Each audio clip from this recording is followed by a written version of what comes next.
أعوذ بالله من الشيطان الرجيم.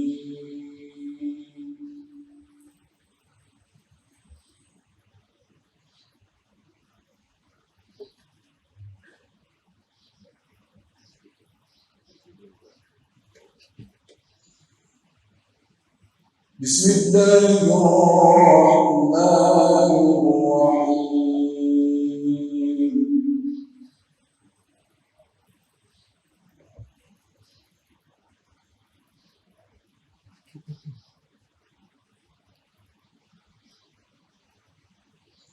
الله نور السماوات والأرض مثل نوره كمشكاة فيها مصباح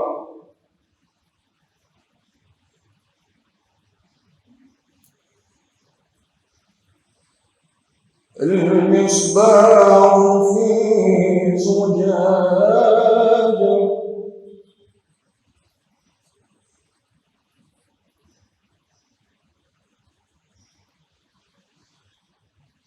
الزجاجة كأنها كوكب دري يوقد من شجرة مباركة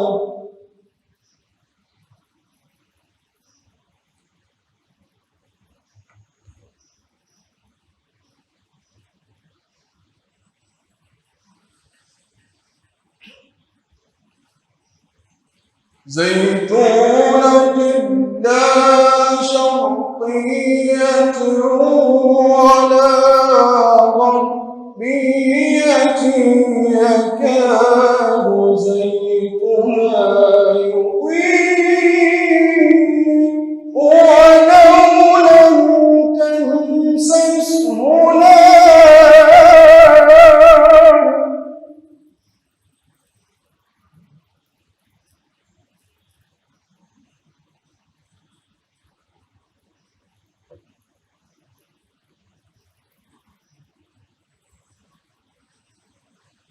نور على نور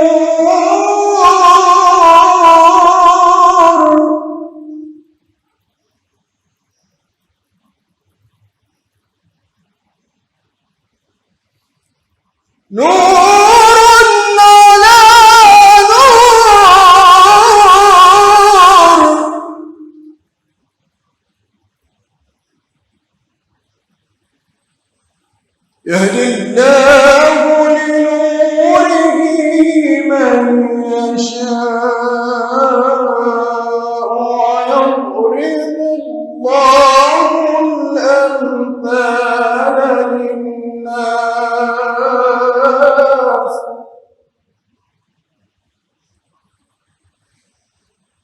ويضرب الله الأمثال للناس والله بكل شيء عليم.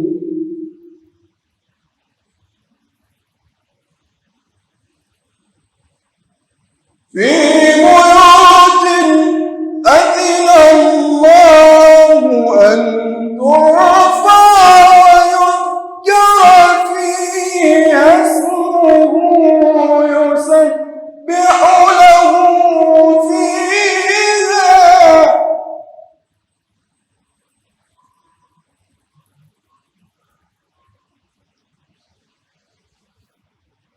يسبح له فيها بالغدو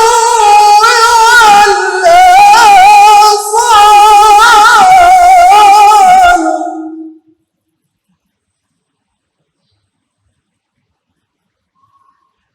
رجال لا تلهيهم تجارة رجال لا تلهيهم تجارة ولا بيع عن ذكر الله الله وإقام الصلاة وإيتاء الزكاة يخافون يوما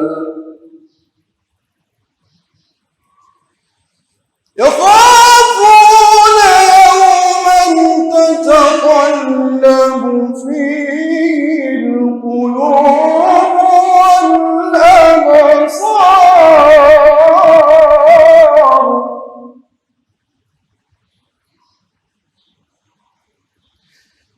ليجزيهم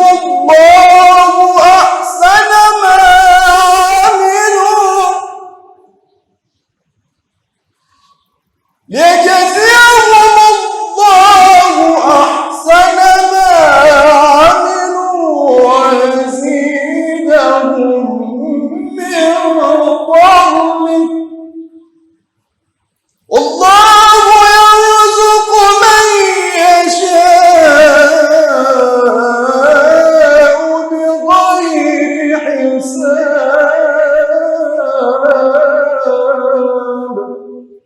صدق الله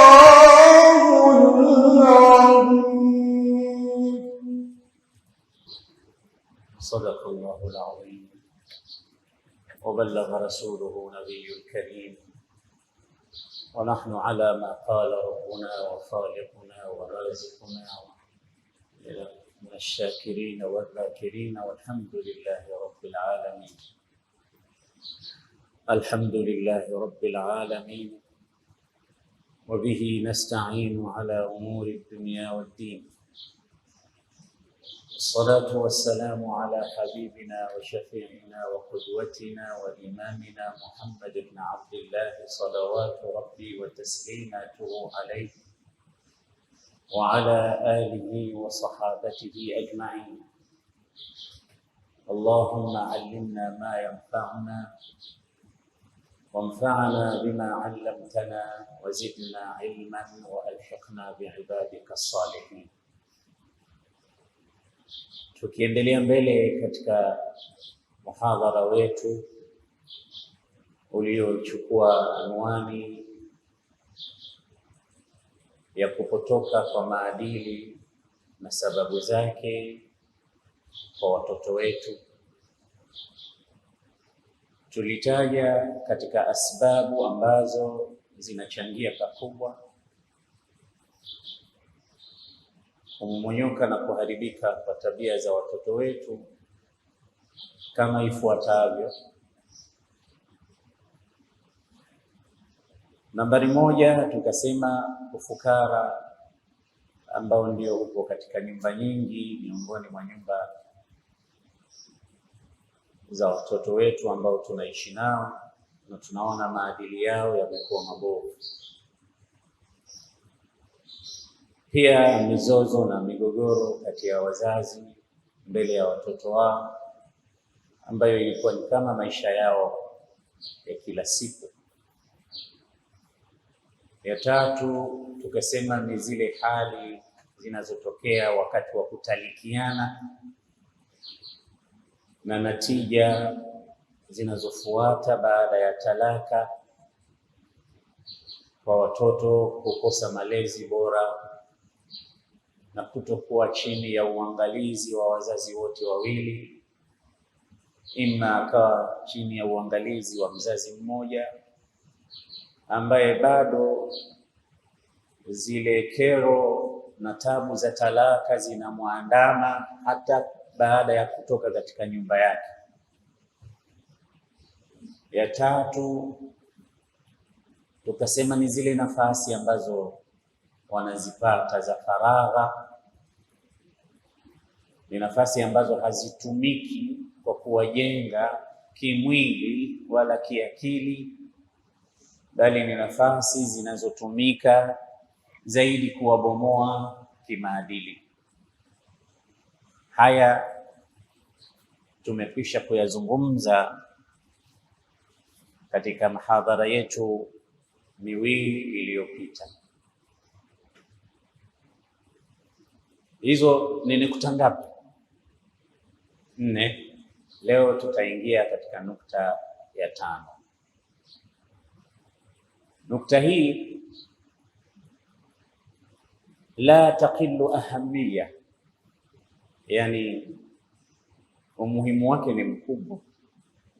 Hizo nyingine zote vile vile si kwamba hazina umuhimu wowote, yani uzito wake ni mkubwa, lakini hili ambalo tunalizungumza leo uzito wake ni mkubwa. Kwa nini? Kwa sababu wazazi wanaweza wakasimama katika majukumu yao kama wazazi na wakafaulu kabisa, lakini hili tunalolitaja leo likachukua nafasi ya kumshinda mzazi na kuharibu kazi yote ambayo mzazi ameifanya pale nyumbani.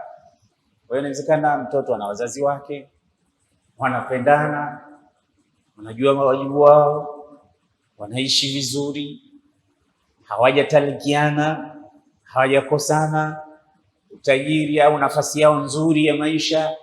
Mtoto amezaliwa, yupo na wazazi wake, anacheza tahta masma wa mar'a walidai, yani wazazi wanamuona, lakini bado mtoto akapotoka kwa hichi ambacho tutakizungumza leo, nacho ni khiltatul fasid wa rifaqu su. Khilta alfasid wa rifaqu as-su, yani mjumuiko muovu, wale anaokwenda kujumuika nao baada ya kutoka nyumbani, anakwenda wapi? Warifaqu su, na marafiki wabaya. Hawa marafiki hawa na mijumuiko anayojumuika huyu mtoto, kile alichokifundishwa na alichokipokea kwa wazazi wake wawili, chote kinaenda kupotelea pale, hususan ikiwa mtoto ni katika wale watoto ambao dhamira zao ni dhaifu, akida zao ni dhaifu, akili zao au uwerevu kidogo ni nisba ndogo, ule ujanja.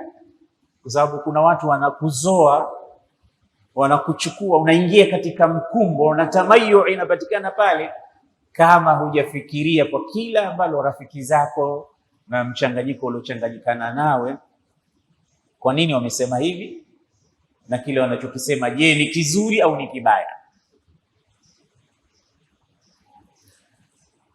Alkhilta alfasida wa rifaqu as-su. Ikamate hii point, tutaizungumza baadaye kidogo, lakini nirudi nyuma kidogo. Naomba nitoe solution au ilaj ya kila tatizo ambalo tumelizungumza. Huenda hizi darasa zetu tukawa tunakwenda tunazungumza matatizo, lakini hatutaji suluhisho nini, na pengine uko mbele tukawa hatuna tena nafasi. Sasa kabla sijazungumza, nitazungumza kwa ufupi. Yani suala la ufukara katika baadhi ya familia, solution yake nini? Suala la mizozo baina baba na mama, solution yake nini? Suala la hali za talaka na natija zake nini solution? Faragh ambayo wanapata watoto na solution yake nini? Alafu nitakuja kutaja khilqatul fasida wa rifaqu su kwa kuendelea. Sawa? Solution ya ufukara nyinyi mnajua ni kuondoa ufukara, kama nilivyosema Bwana Mtume sallallahu alaihi wasallam, miongoni mwa mambo ambayo alikuwa akijikinga nayo kwa Allah ni ufukara. Wa a'udhu bika min al-faqr. Sasa serikali za Kiislamu wakati huo, kutokea wakati wa Bwana Mtume Muhammad, dola za Kiislamu zilizokuwa zinaongozwa na viongozi mbalimbali, kulikuwa kuna mikakati na mipango mbalimbali ya kubandua na kung'oa mizizi ya ufukara katika jamii, kwa sababu ni mibaya. Ndio utakuta Mtume sallallahu alaihi wasallam alikuwa katika aya za Qur'ani nyingi na hadithi za Bwana Mtume anahusia watu wasaidiane. Mnyonge asaidiwe, maskini asaidiwe, fukara asaidiwe, bali kuna manhaj kamil. Mali zinatoka kwa matajiri wa Kiislamu ziende kwa maskini wao, ili lile ombwe na gap la hali za maisha baina ya watu kusipatikane fukara hata mmoja. Na ndiyo maana ya system ya zaka. Na Mwenyezi Mungu amejalia pahala popote ambapo mafukara wapo, maskini wapo na matajiri ujue wapo. Tena ingelikuwa wanatoa zaka kama anavyotaka Allah subhanahu wa ta'ala, hali za maskini wao wasingekuwa nao matajiri kama wao, ikawa watu wote ni matajiri.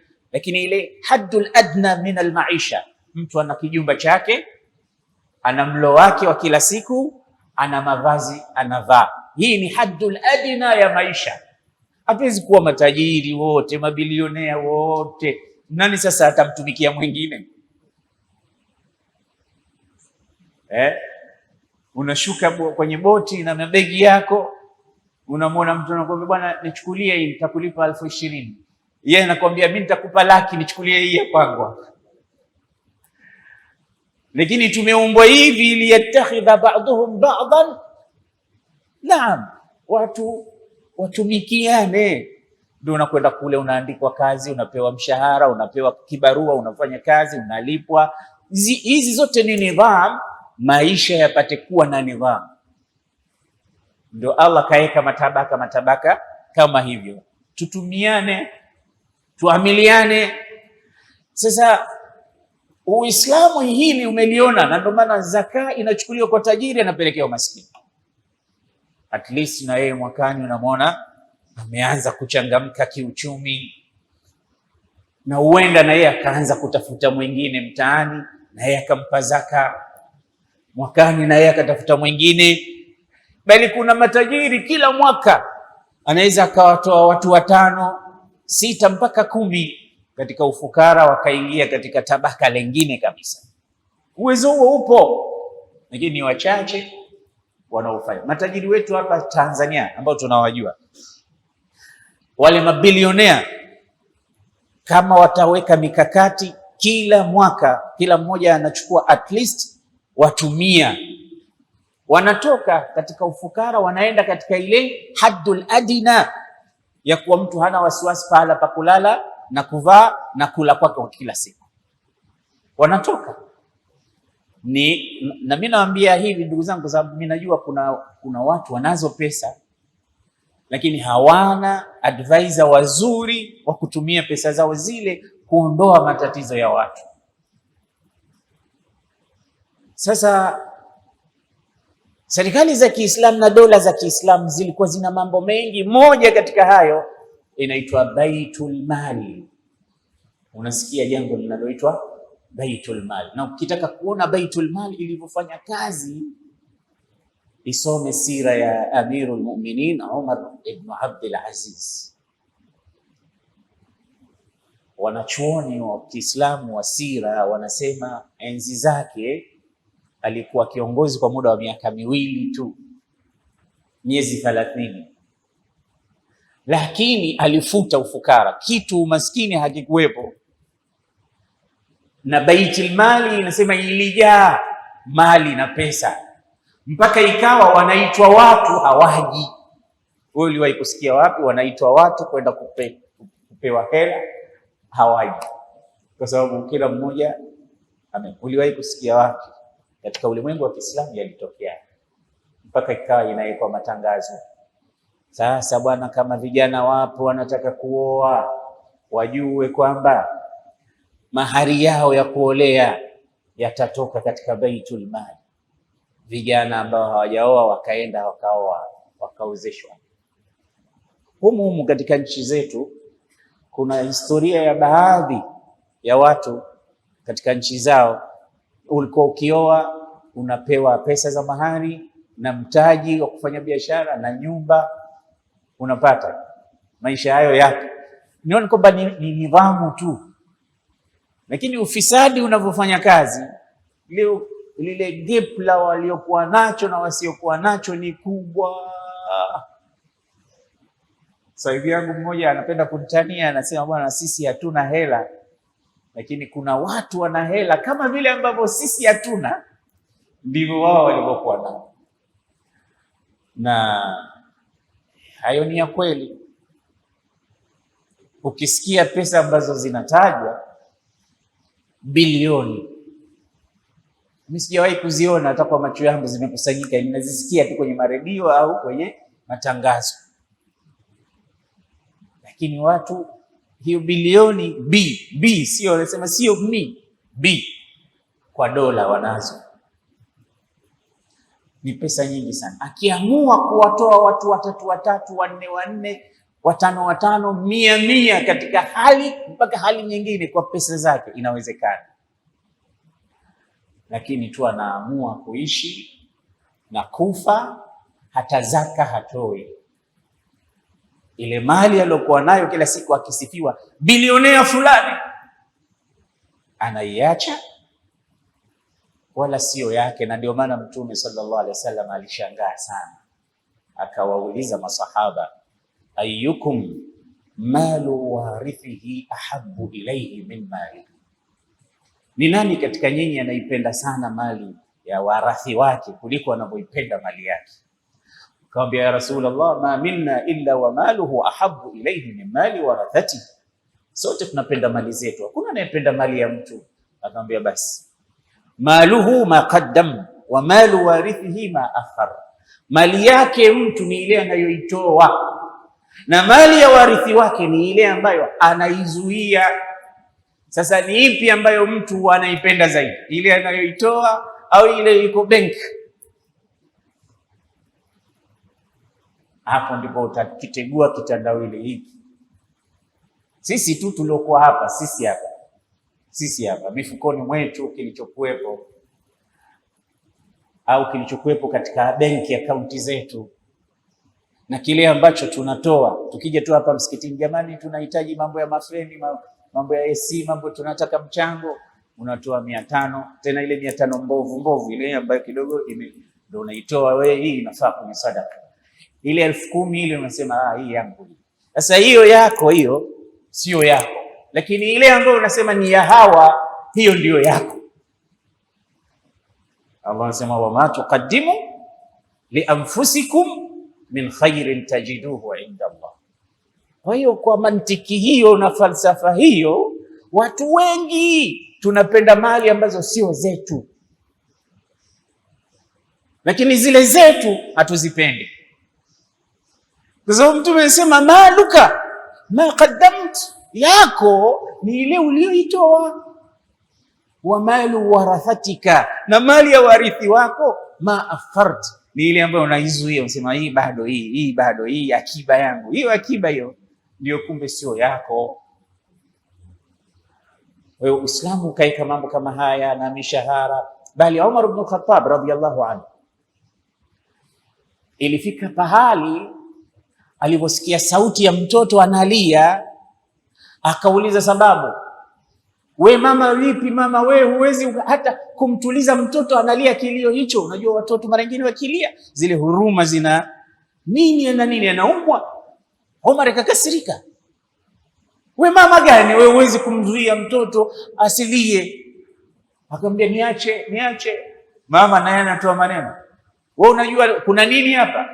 Sasa kuna nini? Sema huyo Omar hawapi watoto hela wala kuwaandikia chochote katika mali isipokuwa wale ambao wameshaacha kunyonya. Mimi namlazimisha mtoto aache kunyonya ili naye apate chochote. Omar akaona kumbe kuna wengine wanafanya mambo kwa ajili ya wapate chochote. Ina maana kila mtoto alikuwa na mshahara anapewa, kila mtoto ambaye ameshamaliza kunyonyeshwa, basi akaandika kutokea wakati huo kila mtoto apewe haki yake kutoka katika Baiti Mali Muslim. Sasa wewe umezaliwa leo na una mshahara hata kama ni wa 10,000 tu, wewe utakuwa maskini kweli? mpaka umekuwa, wazazi wako wanakuambia bwana, hii akaunti yako ulikuwa ukiingiziwa kila mwezi shilingi 10,000. Sasa hivi una miaka 19, 20, pesa zako hizi hapa. Hali hizi zilikuwa zinafanyika. Mujahidina wale wanaotoka, watu wana mishahara yao, wana kima maalum, wanapewa maisha, bali ulama walokuwepo wote wanaohifadhisha kitabu cha Allah walikuwa mukarrabin mbele ya Umar ibn Abdul Aziz. Mambo yalikuwa ni mazuri kabisa. Ufukara ukapigwa vita na ukafa. Sayyidina Ali anasema lau kana alfaqru rajulan laqataltuhu, ingelikuwa ufukara ni mtu ningemuua. Ingekuwa ufukara ni mtu huyu hapa namuona, ningemmaliza. Kusema alfaqru akhul kufri, ufukara ni ndugu wa ukafiri. Unaona hata herufi zake zinafanana. Faqru kufri ni tofauti yake ni qaf na kaf tu. Kisha sema ma safara alkufru, maana ma safara alfaqru illa waqala alkufru khudni ma'ak. Nasema ufukara utakaposafiri popote unauambia ukafiri nisindikize, twende pamoja. Unakuwa fukara mpaka unakuwa kafiri, maana fukara una makali yake. Kwa hiyo kueliminate katika kuyabandua matatizo haya ni kuweka system mbalimbali, hususan kwa wale masulin ambao wapo kwa ajili ya kuwaneemesha watu ili watu wasiishi katika hali kama hizi. Solution ya niza na shiqaq baina al-ummahat, solution yake inaanzia mbali. Wapi inapoanzia? Ikhtiyaru az-zawja, inaanzia katika kuchagua mke mwema.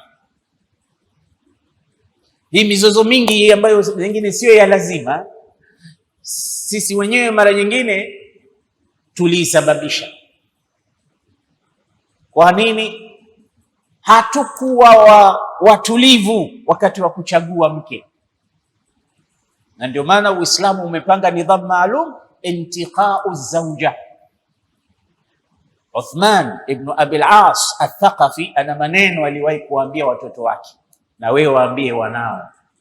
Anawaambia watoto wake, annakihu yaghrisu ghirsan indama yankih, muoaji huwa anapanda kipando, yani anapanda mche.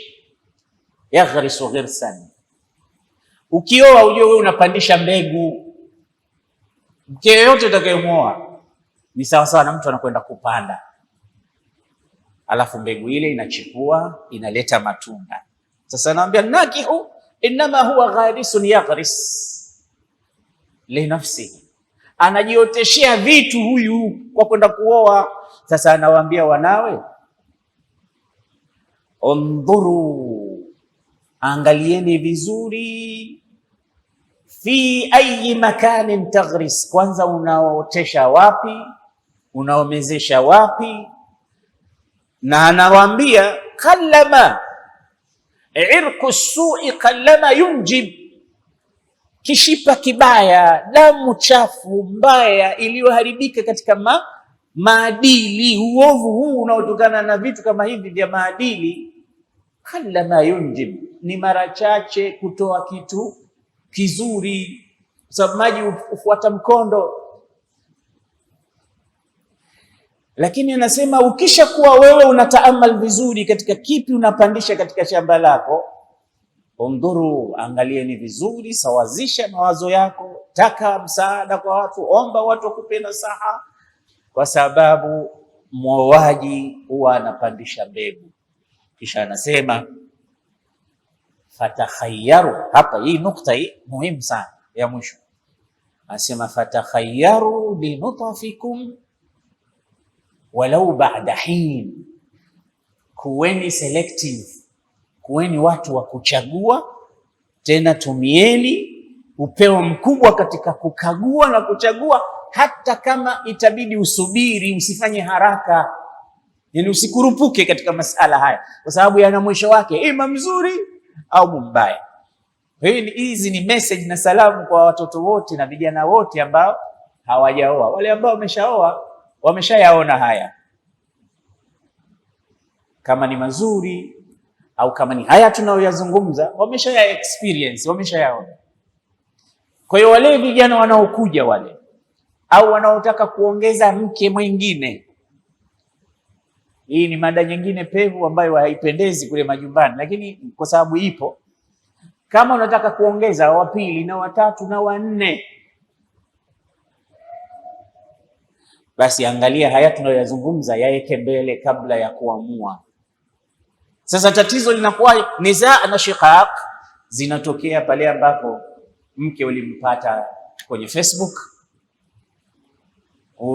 ulimpata kwenye tawasul ijtimai, kwenye social media, mmekutana katika night club, mmekutana katika vilabu vya starehe, mmekutana huko alafu mmeoana. Sasa mnakuja baadaye mkitaka kuwekana sawa, maana waliambiwa wakasema atakaa sawa. Uliambiwa sasa atakaa sawa. Bwana mimi niachieni, mimi nitamtengeneza mimi mwenyewe, niachie. Ulisahau kwamba kuna kutengezwa wewe sasa kwa upande mwingine, na yeye ana nguvu vile vile, na wanawake ni very powerful katika mambo haya. Kwa hiyo badala wewe kumtengeza sasa, anakutengeza maradufu wewe, ukasema itakaa sawa, lakini day by day, kila kukicha, sasa bwana simwezi tena, hatuwezani. Yote haya kwa kukosa intiqau wa ikhtiyaru zawja, kukosa kuchagua. Ndio maana Mtume sallallahu alaihi wasallam kasema tunkahul mar'atu li arba'in limaliha lihasabiha lijamaliha walidiniha fadhfar bidhati din taribat yada. Wazi kabisa Mtume akasema wanawake kwa ilivyo huwa wanaolewa kwa mambo manne, yani watu huwa wanakimbilia haya mambo manne katika kuoa. Lijamaliha, kwa sababu ya uzuri wake; lihasabiha, kwa sababu ya mlango wake na kabila yake; lidiniha, kwa sababu ya dini yake au tabia yake; limaliha, kwa sababu ya mali yake. Haya mambo manne yote haya, sisi hapa tulivyokwenda kuoa sote, kila mmoja alikuwa na lake hapa aliloliona kwamba huyu ananifaa. Wapo waliochagua uzuri, wapo waliochagua mali, wapo waliochagua mlango, yani kabila, na wapo waliochagua tabia au dini. Sasa ukiwauliza wale ambao walichagua uzuri, ni mara chache kupata natija katika ndoa nzuri iliyokuwa chanya. Wale waliochagua mali ni mara chache kupata natija nzuri katika ndoa. Waliochagua kabila ni mara chache kupata matokeo mazuri. Waliochagua tabia ambayo ndio dini ni mara chache sana na wao kupata matokeo mabovu. Mara nyingi matokeo ya dini yanakuwa mazuri, mara chache yanatokea migogoro katika dini, kwa sababu yule unayemuoa anajua thamani yako na wewe unajua majukumu yake. Mnakumbushana, mnakaa shura, mnaambizana. Ni wangapi katika sisi hapa vijana huwa tunakaa tunashauriana na wake zetu?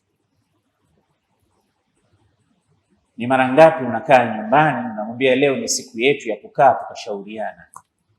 Shura, au Uislamu sema wa amruhum shura bainahum. Unaonaje tukafanya hivi? Hatuna kabisa time hiyo na wake zetu. Watu wengine wanawadharau kabisa. Nimshauri nini huyu? Atanipa ushauri gani huyu?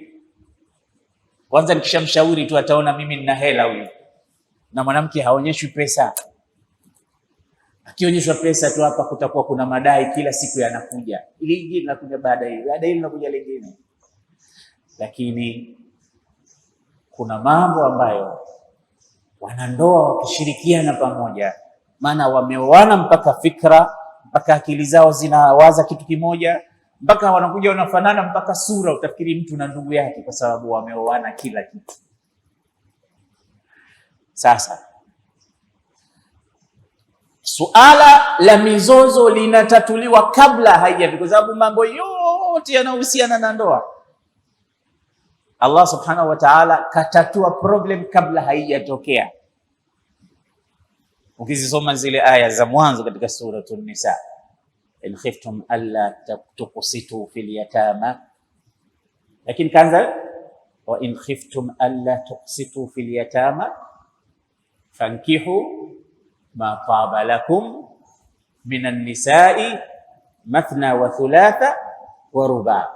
Kisha akarudia tena wa in khiftum alla ta'dilu fawahida fa in khiftum wa in khiftum. Mwanzo kabla ya hujenda kuoa hata huyo mmoja akamwambia, ukichelea kwamba hamwezi kufanya uadilifu kwa wanawake, oweni wale wanawake mnaowapenda, mlioridhika nao, mmoja au wawili wawili, watatu watatu, wanne wanne. Mkiogopea kutufanya uadilifu kwamba hamwezi kukaa na wawili wala watatu wala wanne, fawahida, oweni mmoja. Na kila aya hizi zote ukizisoma kuna neno wa in khiftum fa in khiftum, yani anakutatulia tatizo. Ikiingia tu hofu au ukijisoma, ukijipima katika mizani, ukijiona mimi si katika wanaoweza wake wawili, haraka usisema ngoje nijaribu, wenzangu wanajichukulia tu, ngoja na mimi niingie nijaribu. Jipime kwanza kabla hujajaribu. Sasa ikiwa unaweza fanya, na uwezo umewekwa na vigezo vipo vingi, uwezo wa mwili, uwezo wa kiakili, uwezo wa kimali, uwezo wa kuweza kulidhibiti jambo la ndoa.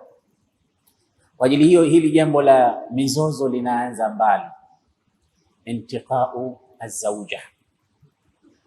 Lakini pia tukija katika suala la hizi talaka sasa, solution yake, mambo ya talaka, Mwenyezi Mungu Subhanahu wa Ta'ala pia ametuwekea katika Qur'an. Talaka ni mbaya, lakini talaka pia ni sheria, bali kuna wengine wameenda mbali wakasema talaka pia ni neema katika neema za Allah Subhanahu wa Ta'ala kwa wakati wake. Kwa sababu just imagine, kuna watu anamuona mkewe anafanya ya kufanya, bali kuna wanawake wanaleta mpaka majumbani mwa waume zao wanaume wengine. Anafumania mtu mkewe, na mke wake anamwambia kavu kavu wazi wazi kwamba kwa sababu wewe hunitoshelezi na ole wako niache, ukiniacha tu mimi nakumaliza, au nitakusagia chupa, nitakuua, nitakufanyia hivi. Yani kuna watu wengine hata kuacha wanaogopa.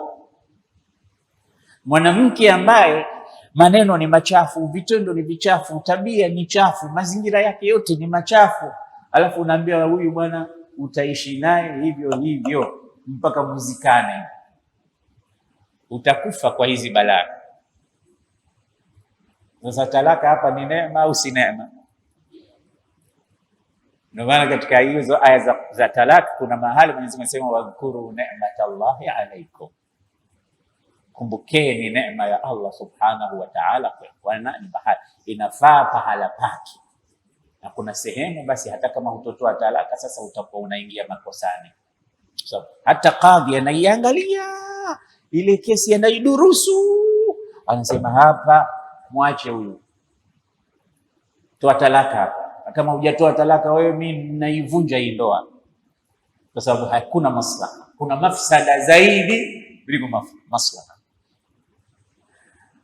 Wewe sio always kwamba siachane bwana, sio kila wakati hivyo, bali kuna kipengele ambacho kinaitwa cha watu wenye kusuluhisha, alhakaman. Ngoja nizisome hizi aya alafu tutafika kwenye hicho kipengele ambazo Mwenyezi Mungu anakutaka we kabla ya kumwacha mke wako, ukawapa tabu watoto, ukajipa tabu na mwenyewe, ukampa tabu na mke wako, ukawapa tabu na umma wa Kiislamu, ukawapa tabu na makadhi. Allah anasema ar-rijalu qawwamuna 'ala an-nisa'i bima faddala Allahu ba'dahum 'ala ba'd wa bima anfaqu min amwalihim fas-salihatu qanitatun hafizatun lil-ghaibi bima hafiza Allah wallati takhafuna nushuzahun. Angalia neno takhafu bado lipo hapa, kama kule katika suratu An-Nisa, in khiftum fa in khiftum wallati takhafuna nushuzahunna fa'idhuhun wahjuruhunna fil madaji'i wadribuhun fa in ata'nakum fala tabghu alayhinna sabila inna Allaha kana aliyan kabira. Ar-rijalu qawwamuna 'ala an-nisa. Allah anasema nyinyi wanaume qawwamuna. Kwa inatosha angesema qaimuna, yani ni wenye kusimamia, ni wasimamizi wa wanawake. Sasa huo usimamizi sio ule usimamizi wa dictatorship, ni usimamizi wa huruma, usimamizi wa siyana, yani kumprotect, ni usimamizi wa hifdhi, kumhifadhi, usimamizi wa riaya na wilaya. Kwa sababu watu wakisikia usimamizi wanaona ni ile ujabari uliopewa wewe, saitara, kwamba yeye nimemdhibiti kila kona.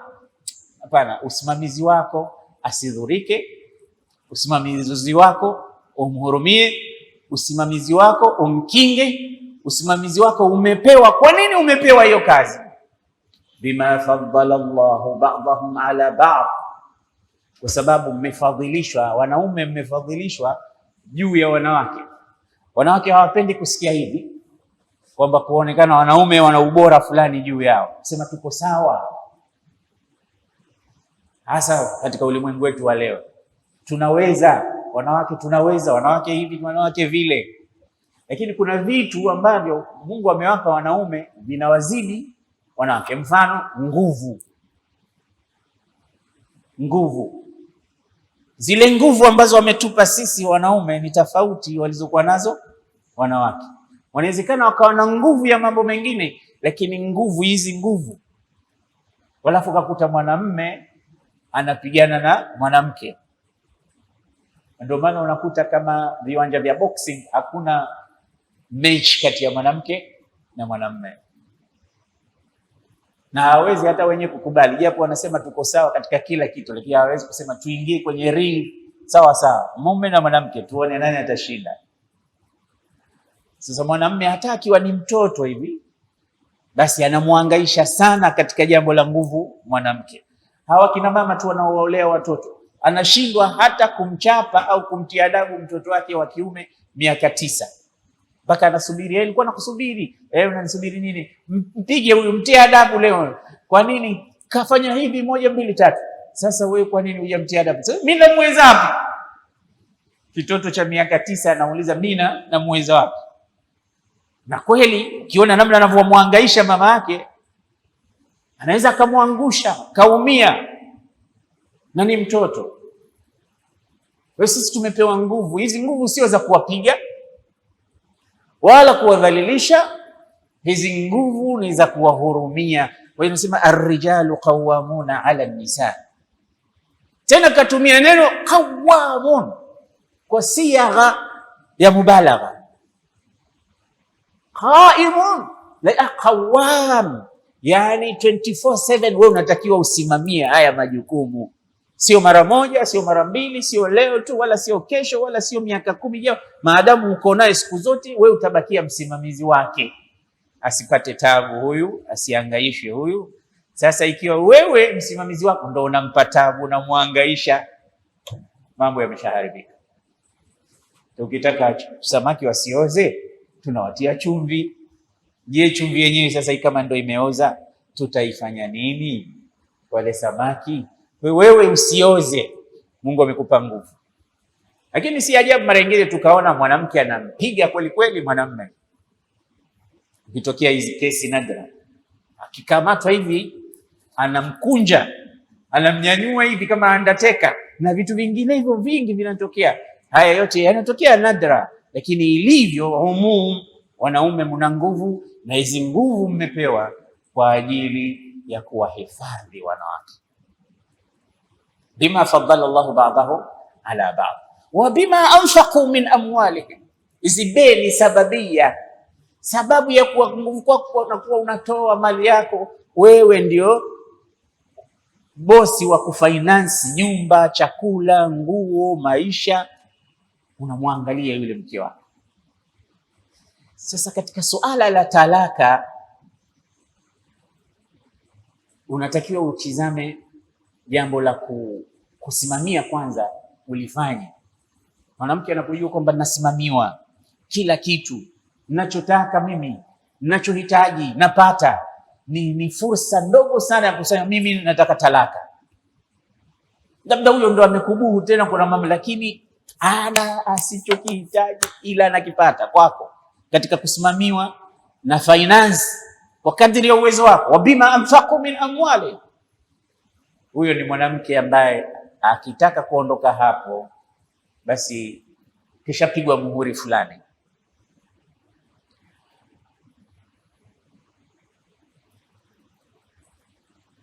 Hizi talaka kabla hazijatoka zikasababisha destruction katika jamii, kuna mambo mengi Mtume ametufunza. Tutarudi katika hii aya, lakini kuna hadithi moja Mtume sallallahu alaihi wasallam anasema, la yafraku mu'minun mu'minatan in kariha minha khuluqan radiya minha akhar. Anasema Mtume sallallahu alaihi wasallam, asimchukie mmoja wenu mke wake, kumchukia kwa moja kwa sababu ya tabia fulani zilizokuwepo ambazo hazipendi. Anasema hizo tabia, haiwezekani kwamba mtu ana tabia mbaya tupu maisha yake yote, na wala haiwezekani kwamba ana nzuri zote. Kama binadamu kuna nzuri na mbaya, kuna mazuri na mabaya. Wake zetu wote wako hivyo, na sio wake zetu, sisi wenyewe kwao tuko hivyo. Sisi waume kuna vitu vizuri anaviona, upande mzuri anaona, na kuna janib ambaye anaona mimi hasa hivi vitu mimi navichukia sana. Lakini je, wapo ambao kuna vya kuchukia, hakuna hata vizuri? Na hii hadithi hii watu wengi inatuhusu. Na kitu kizuri katika hii hadithi sio kwamba unaangalia tu mazuri yote ya mke, mabaya atakuwepo, au unatizama mabaya yote ya mke unasahau yale mazuri. Hutakiwi kufanya haya mawili, yote ni wrong. Kwamba naangalia mazuri tu mimi, hauwezi kuangalia mazuri tu, na mabaya yapo, lazima uyaangalie pia na uyatafutie solution. Na wewe huwezi kusema mimi naangalia mabaya tu, hanifai. Hiyo haiwezekani, na mazuri yapo. Sasa unatakiwa uwe vipi? Unatakiwa uangalie mazuri, lakini mabaya uyafumbie macho kwa kujifanya kama huyaoni. Ndio maana miongoni mwa tabia zinazoweka live ndoa ni mambo mawili. Moja, ukarimu. Mume ambaye sio bakhili anapendeza sana kwa mke.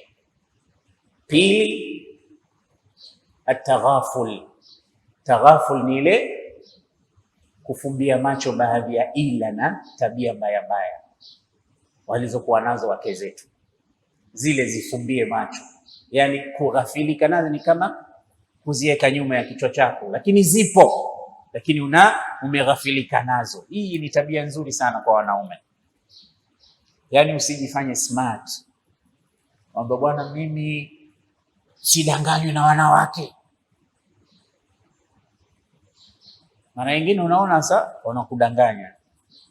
Umenipa 200,000 zimekwisha zote, 10,100,000 ameificha. Na unaweza ukaiona pahali imefichwa. Sasa wewe mwanamke, wewe mwana haramu kweli kweli, unaniwea hii pesa natafuta kwa shida, unanidanganya. Umeiona pale, lakini unajifanya kama hujaiona. Umedanganywa, basi nishadanganyika. Kuna jamaa mmoja, mke wake alifungua akaunti ya Facebook, alafu yule mke akabadilisha jina kwa jina lingine, akawa anamtumia message mume wake, anamtongoza. Mume akashtuka kwamba huyu, unajua tunawasoma wake zetu mpaka namna ya kuandika pia tunajua wengine. Mpaka akitembea unasikia huyu anayekuja ndo yeye, sauti na vitu vingi vinatokea. Basi akajua huyu mtego. Mimi nakupenda, I love you. Mimi badala ya kumwambia I love you too, akamwambia bwana, mimi siwezi kuwa na mahusiano, mimi na mke mwenyewe ndo yeye, anajua ndo yeye, mimi na mke. Kwani mimi sitaki mambo ya washerati, wala nataka niwe mke wa pili. Mimi siwezi kuwa mke wa pili kwa sababu mke wangu nampenda sana.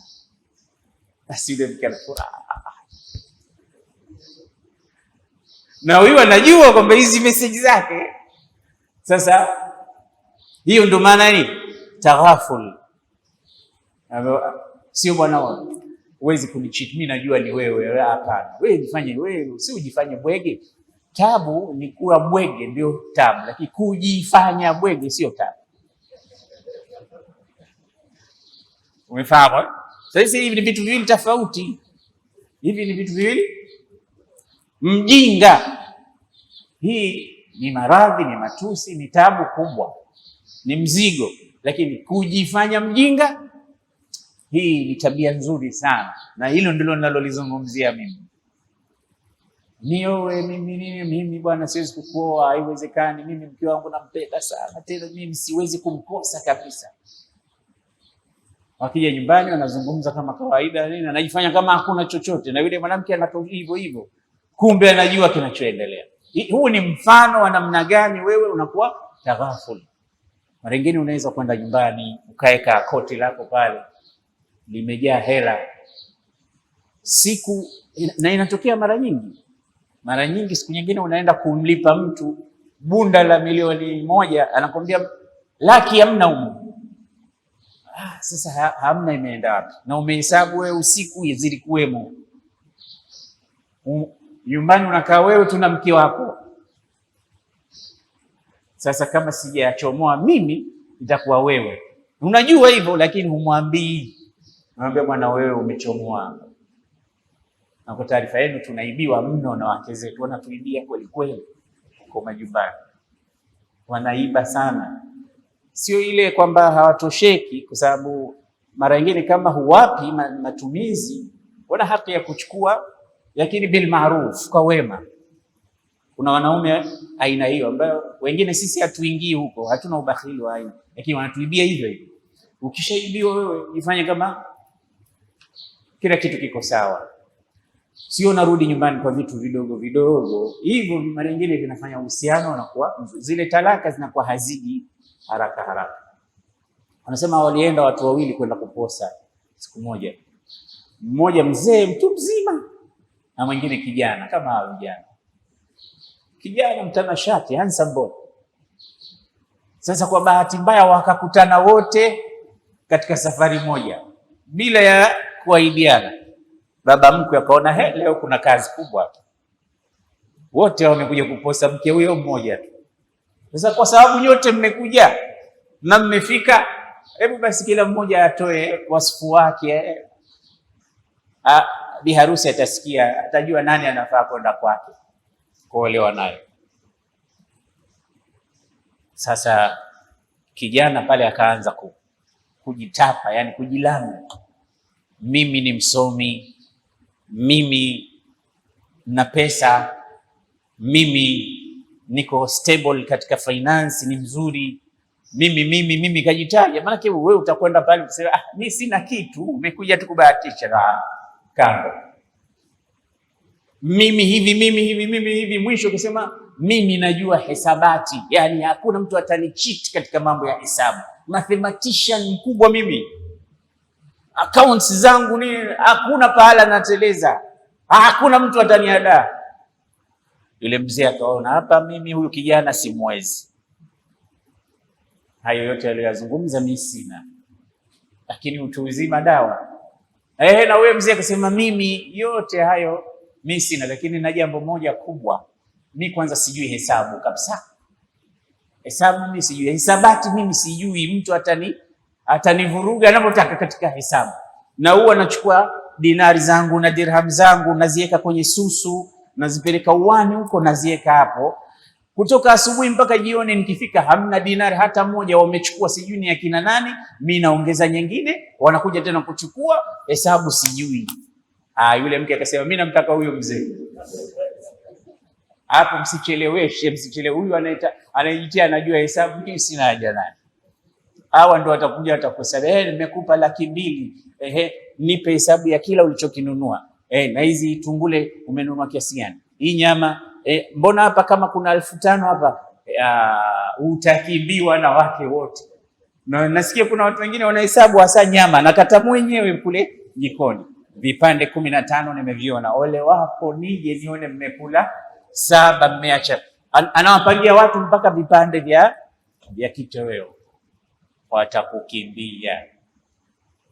Kwa talaka ikiangaliwa na watu ambao wameshibana, wakiangalia hizi tabia, inakuwa chachu ya mtu kuridhika na maisha yake. Ndio maana Mtume akasema la yafraku mu'minun mu'mina, asimchukie mtu moja kwa moja kwamba kuna tabia hajazipenda.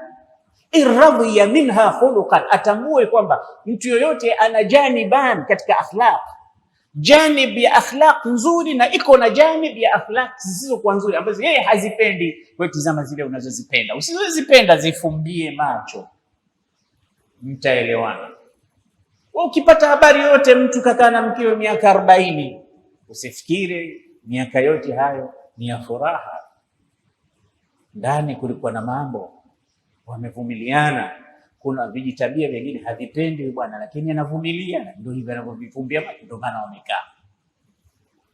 Ar-rijalu qawwamuna 'ala an-nisa'i bima faddala Allahu ba'dahum 'ala ba'd wa bima anfaqu min amwalihim fas-salihatu qanitatun hafizatun lil-ghaibi bima hafiza Allah wallati takhafuna nushuzahunna fa'idhuhun wahjuruhunna fil madaji'i wadribuhun fa in ata'nakum fala tabghu 'alayhinna sabila inna Allaha kana 'aliyan kabira. Anasema wanaume ni wasimamizi wa wanawake kwa sababu Mungu amewafadhilisha, amewapa nguvu, na ndio maana hizi nguvu unazoambiwa pia za kuweza kubeba matatizo. Wanawake hawana nguvu hizo. Ndio maana vile vifua vya nguvu, kuna vifua viwili, hiki cha kutoa na kuingiza pumzi na cha kubeba, ndio nguvu hiyo. Huyu hawezi. Ndio maana saa nyingine stress zikiwapata wanawake mpaka wanapiga makelele, kwa sababu kifua chake cha kubeba ni kidogo, unacho wewe cha kubeba. Hizo nguvu pia unazo za kuhimili mikiki ya pale nyumbani, naweza wewe. Ndiyo maana talaka 3 umepewa wewe. Ungeuona moto wake, ungekuwa talaka wamepewa wao. Hebu niambieni, ingelikuwa talaka wanazo wanawake ingekuwaje? Kila siku tunachezea talaka, tena hazira mbele wala nyuma. Lakini sasa umepewa wewe kwa sababu anta hakimun dhakiyun dhakiyun qawiyun. Wewe una hikma, wewe una nguvu, wewe ni mjanja, wewe ndio umepewa.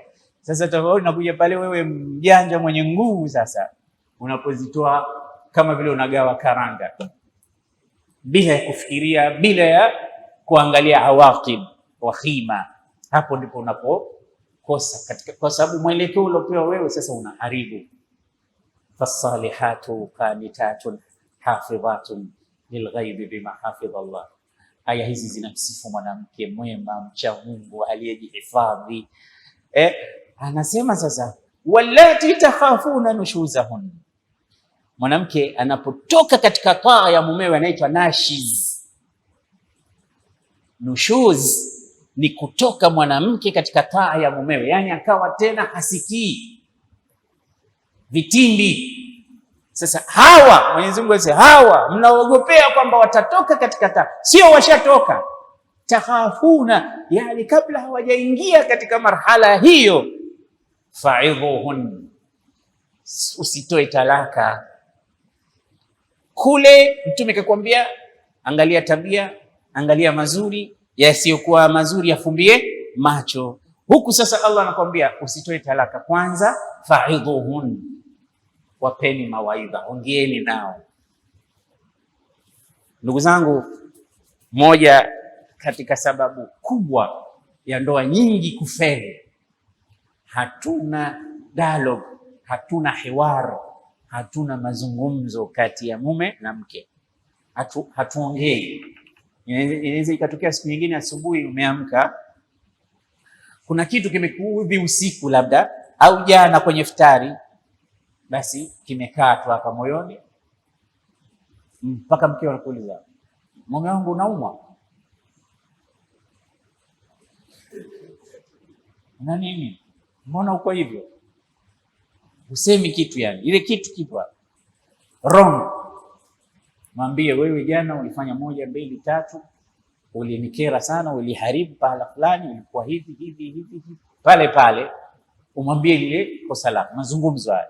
Na kwa mwanamke vile vile, kuna watu wamespecialize katika kununa wiki nzima, hata salamu haitikii, tabasamu halionekani. Hapo tena pana mashaka. Kwa hiyo lazima kuwe na hiwar baina ya mume na mke, na sio mume na mke tu, hata watoto wenu. Watoto, akiamka mtoto usikubali amekaa tu, hazungumzi, hafanyi chochote. Muulize, kama anaumwa mchukue mkamtibu, kama ana njaa mpikie ugali, kama kuna tatizo lolote la nje. Lazima kuwe na mazungumzo kati ya wazazi na watoto, mume na mke, mke na mume pale nyumbani. Hiwar hii kikosekana, hii nyumba inakuwa jahimun la tutaq. Ikiwa mtaongea hivyo, fa'idhuhun, wapeni mawaidha. Mawaidha ndio hivyo, unaweza ukampa wewe au kamuita shekhe au kamuita mtu au kamuita kiongozi, muite kaka, muite baba, muite, hebu mpe mawaidha. Ana nini? Ana tabia moja mbili. Lakini ikiwa wewe mwenyewe ni vizuri, sababu unajua tatizo liko wapi, fa'idhuhun, ongeeni nao. Sio vizuri, ni haramu, mumeo ndio pepo yako. Wengine hawataki mawaidha. Hayo, ulikuwa lini shekhe ukawa unasoma Qur'an? Ulisoma wapi? Basi muite shekhe aje kwa misingi mizuri, mzungumze masala ya matatizo yenu. Wengine wanasema wewe bwana, lete mashekhe utakaoleta. Kuna mmoja katika kusuluhisha sema eti umemleta Uthman Maalim, ndio atafanya nini? Unafikiri Uthman Maalim mwenyewe hapa hatoki mtu? Yani wengine ni vizingiti vikubwa, wanakutukana wewe na shehe wako. Sasa kuna watu mawaidha hayawafai, yani kuna wanawake mawaidha hayawafai. Ndio hivyo nakwambia, umemleta wewe, atafanya nini hapa? Mimi nataka wale ambao ni walete hapa, na hakuna mtu hapa atafua dafu anajisifu. Basi fa'idhuhunna wahjuruhunna fil madaji, sema wahameni katika malazi. Ukiona kwamba kumuhama katika malazi kutawaka, hii ni fikra pia Allah ni jambo amekupa, muhame, yani mpe mgongo, yani usimpe unyumba. Sasa hii kama itawaka, it's okay, na mara nyingi inawaka, nafanya kazi. Kuna wengine watakwambia unajisumbua bure, utajisumbua hivyo hivyo, mimi mwenyewe sina haja na wewe. Sasa nishakwambia sina haja. Kwanza yeye ndo wa kwanza hataki hata kukuona, unamhama kitanda ndo atapiga vigelegele, bora kabisa. Sasa kuna wengine haiwaki hii, Wahjuruhunna fil madaji wadribuhunna, wapigeni. Na kupiga hapa lazima tujue kwamba Mtume sallallahu alaihi wasallam alioa akawa na wake, lakini hakumpiga mke hata mmoja. So wala yadriba khiyarukum, na kupiga huku sio kule tulikozungumza kuhusu habari ya boxing. Ni pigo lisiloumiza la wanawake makhsus maalum, ambao ni micharuko katika mambo mengi ambayo yanaleta fadhaa kwa mume, mpaka anaweza hata akanyanyua mkono mume kwa sababu ya yale yanayotokea pale nyumbani, lakini sio kumpiga kipigo cha mbwa au kipigo kama unapigana na ni kulenga zile sehemu ambazo haziumizi au hazileti manil. Dharbun ghaira mubarrah, lisiloumiza, la yaksiru adman wala yakhdishu lahman, alivunji mfupa wala haliscratch ngozi. Yani ni pigo kama sio pigo, alimradi tu mwanamke mwenye karama, mwanamke mwenye utu anavyoona kuona kufikia kwamba mume wangu leo hasira alizokuwa nazo mpaka kanikamata, naweza nikapigwa. Mirza, hiyo ndo mikwala ambayo tulikuwa tunazungumzia jana. Vitu kama hivi vya kumtishia naweza ikachange the whole life, kwamba kumbe kupigwa naweza nikapigwa kwa sababu ya tabia za hiyo. Sio wanawake wote. Unajua hizi dawa zote hizi sio kwamba hata ukienda hospitali wewe dawa, tabibu atakupa dawa kutokana na maradhi yako, sio dawa zake wewe katumieni nyote, si zote dawa. Atakutia maradhi daktari huyo. Kwa ndani ya Qur'an pia hili pigo hili sio la wanawake tu. Hawa wamekubuhu, wamefurutu ada, wamepita mipaka. Mtu umepita katika stage na stage na stage nyingine, lakini bado mtu anakuambia hapa habadiliki mtu. Utaitoa tu talaka, utaitoa. Na akishaipata sasa talaka, siku hizi kuna celebration mpaka za divorce. Zamani watu wakialikana wanasherekea harusi. Nimewahi kuona katika social media keki ya talaka. Alikuwa naisubiri kiasi gani na nake hii talaka, mpaka anawaita watu, kuna nini, kuna sherehe ya nini, ashoga yetu kaachwa na mkeo, unamruhusu anaenda kusherehekea talaka. Basi wapo special wanawake aina hiyo. Alafu anasema fadribuhunna wahjuruhunna fil madaji wadribuhunna fa in ata'nakum, anasema wakisha kutiini wakarudi katika mstari, fala tabghu alayhinna sabila, msiwatafutie tena njia nyinginezo, maisha yaende kama kawaida. Inna Allaha kana aliyan kabira. Kisha katika aya nyingine Allah anakuambia bado hata hizi hatua unazichukua bado haujaruhusiwa kutoa talaka. Mikakati mingine, fab'athu hakaman min ahlihi wa hakaman min ahliha. Zimeshindikana hizo nyinginezo, anasema mchukue hakimu, mwamuzi, msuluhishaji kutoka nyumbani kwa mke na msuluhishaji kutoka nyumbani kwa mume. Yani familia wanakutana, kikao ni wanandoa nyinyi ambao talaka inakaribia kutolewa pale. Watu wanakaa, wazee wa busara wanakaa, wanasikiliza kesi upande huu na kesi upande huu, anaambiwa huyu umekosea au wewe hivi, mnasuluhisha. Allah anasema in yurida islahan yuwaffiqillahu bainahuma, ikiwa hao mahakimu wawili lengo lao hasa ni kusuluhisha, Allah atatia tawfik na sulhi itapita. Na ndoa nyingi tunaziokoa katika mambo ya kusuluhishana kwa sababu ya nia thabiti ya kusuluhishana. Watu wanakuja wanasuluhishana, ndoa zinarudi pahala pale. Hakuweza pia mahakimu hao, mambo yako pale pale. Wa in yatafarraqa yughni Allahu kullan min sa'atihi, Mwenyezi Mungu anasema wakifarikiana. Ulama tafsiri wanasema angalia namna kilima cha talaka kilivyokuwa kinatisha.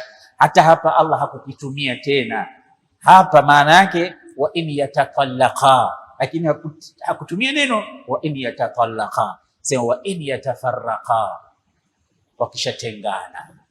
Yughni Allahu kulla min saati, kila mmoja Mwenyezi Mungu atamtosheleza na mambo yake. Mwenyezi Mungu mwenyewe ndo anajua sasa, lakini baada ya tiba zote na dawa zote wewe kuzitumia pale, sio hujatumia dawa hata moja, unasema talaka.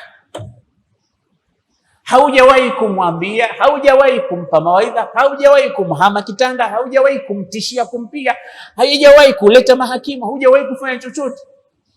Mimi siangaishi bwana na wanawake, talaka. Tena utoe mbili, na wengine wakati wengine mwanamke pia hataki isipokuwa zote. Sasa na hiyo talaka ikifika wakati wa kuitoa, usitoe talaka zote. Na wahusia vijana wote ambao wameoa na wale watakaooa, likija solution kwamba sasa imefika wakati wa kutoa talaka, usikubali kutoa talaka zote 3. Hata akushikie kisu, simwache talaka 3. Jitahidi kwa kadri ya uwezo wako, kimbia usije ukachomwa kisu, lakini talaka 3 usitoe. Kama ni kutoa, toa talaka 1 tu. Utanishukuru ukichukua advice. Mimi nilishawahi kwenda hii ni mifano, wenyewe wanawezekana wakawa wanasikia wakajua niwa, lakini kwa sababu siwataji majina, ni mawaidha. Nilishawahi kuamshwa nyumbani kwangu usiku, kaja mwanandoa mmoja anambia,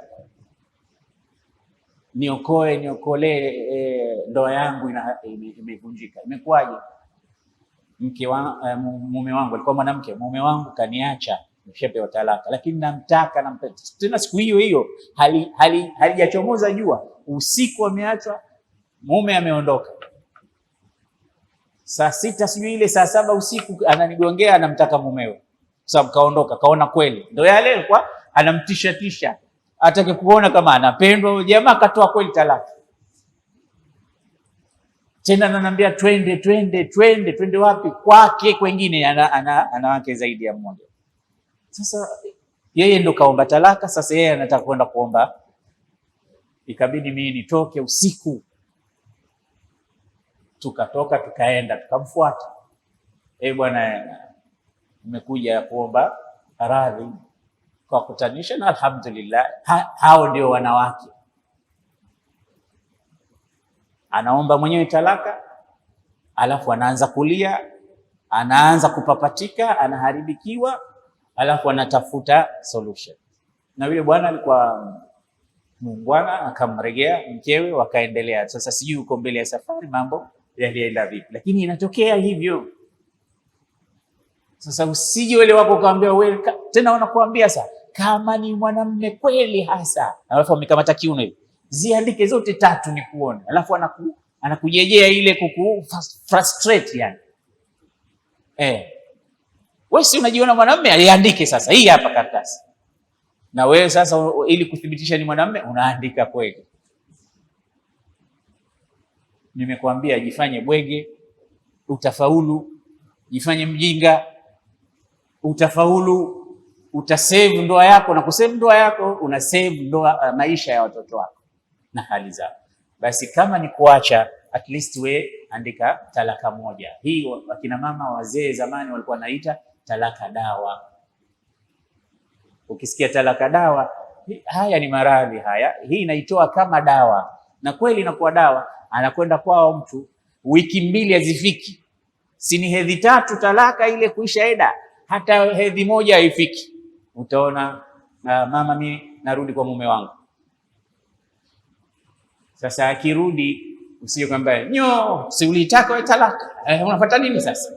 Hapana, na wewe utakuwa kama yeye. Sasa wewe ni nani? Ar-rijalu qawwamuna 'ala an-nisa'i bima faddala Allahu ba'dahum 'ala ba'd wa bima anfaqu. Anta qawi, wewe una nguvu, wewe una akili, wewe ni hakimu na hikma. Hivi vitu vyote umepewa, ndio maana talaka hakupewa yeye, ndio maana umepewa wewe, utasarraf kwa hekima. Hii ni solution ya at-talaq. Nenda kidogo kidogo kwa maandishi na Qur'ani namna ilivyotufundisha. Kwa bahati mbaya nilitaka leo tulimalizia hili la 5, lakini sijaligusa na wakati umeenda. na insha Allah taala kesho tutaanzia khiltatul fasida wa rifaqus su. La 5 na la 6 pengine la 7 tutalizungumza katika darasa yetu ya leo. Mwenyezi Mungu atujalie min alladhina yastami'una alqawla fayattabi'una ahsana. Allahumma arina alhaqqa haqqan warzuqna ittiba'a wa arina albatila batilan warzuqna ijtinaba ya hayyu ya qayyum birahmatika nastaghith wa min adhabika nastajir. أصلح لنا شأننا كله ولا تكلنا إلى أنفسنا ولا إلى أحد من خلقك طرفة عين. أشهد أن لا إله إلا الله نستغفر الله نسألك الجنة ونعوذ بك من النار. اللهم إنك عفو تحب العفو فاعف عنا يا كريم. أشهد أن لا إله إلا الله نستغفر الله نسألك الجنة ونعوذ بك من النار.